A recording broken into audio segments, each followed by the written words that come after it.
This is heartbreaking. The story of a woman and her 6 children that were brutally murdered by her own nephew in Kano State is currently going around. And it is one of the most painful, saddest, unfortunate incidents in 2016. And this is just January. On Saturday, the 17th of January 2026, a 35-year-old woman by the name of Fatima Abubakar and her 6 children were brutally killed in their home in Dorai Chiranche quarters in Kano State. And it was said that it was her nephew, Umar Awalu, who was the killer. Fatima Abubakar was a housewife and lived with her children in Dorai Chiranche quarters. Umar Awalu, her nephew, lived in Kano and was known to move around with other young men in the area. Some of the other suspects were later identified to be Isiaku Yakubu, also known as Chebe, and Yakubu Abdulaziz, also known as Wawu. That is to show you that these young men were known around the community because their guy name and stage name even mentioned. Before this horrible incident, many people in the community knew these people. They knew them to be young boys, youths in the community, but nobody had linked them to any criminal activity up until this moment. It was said that the attack happened during the day when Fatima's husband was not around. The men forced their way into the house and used weapons to attack Fatima and her children inside their home. All 7 victims died from injuries they suffered. 2 of the youngest children were reportedly thrown into a well during the attack. Immediately after the attack, the police were called. Neighbors gathered. It was a crowded neighborhood. It is also believed that while the attack was even going on, people may have heard Fatima screaming, yelling, and shouting for help. In such an attack, especially carried out by 2 or 3 people, there is bound to be screaming because this happened during the day, apparently.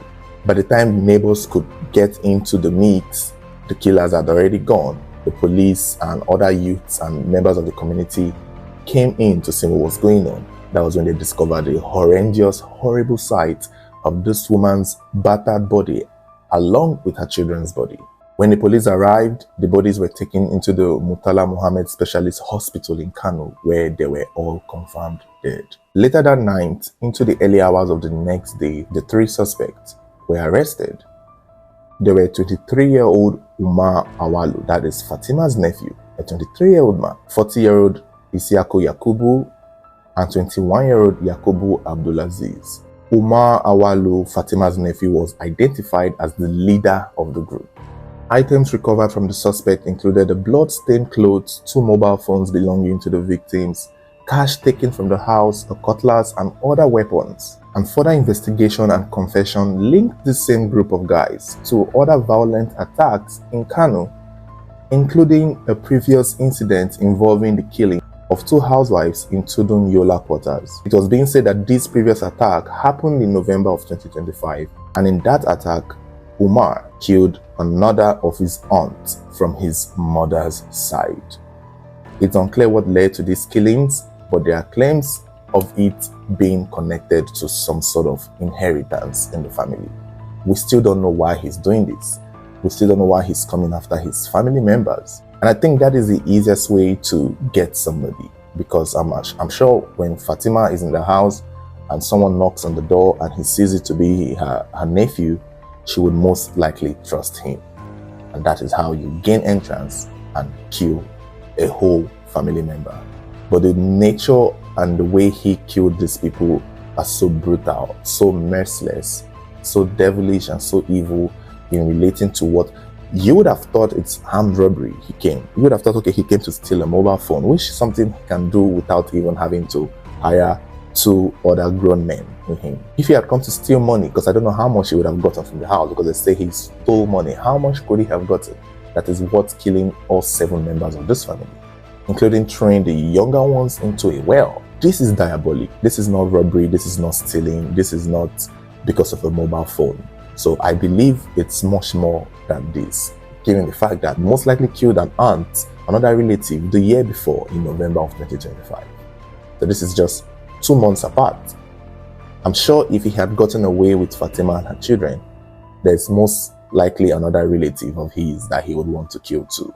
Another thing again that was mentioned was that Ma Awalu, the killer, the nephew of the victim, also lost his sister 5 months. So the year before, in November 2025, he killed an aunt. 3 months before then, his sister also died terribly. People don't know what happened to the sister, but given what it's looking like now, what are the chances that he also did it? All suspects are in police custody and investigation is currently ongoing. So we are hoping maybe there could be more, or maybe it's just them. But what I don't understand is what is the need for the other two people who are always with him. I can get that he's being this evil because of some form of inheritance. Maybe he wants to kill everybody who is next in line to inherit something. That way, once they're all wiped out, he's going to be the one to get the Game of Thrones of something. I can't imagine what inheritance that must be. Maybe a land or a house. No go past that. And I get that for him. But what is the need for the other two, especially the 40-year-old? It's interesting that there's a 40-year-old man amongst them and the 22-year-old is the gang leader.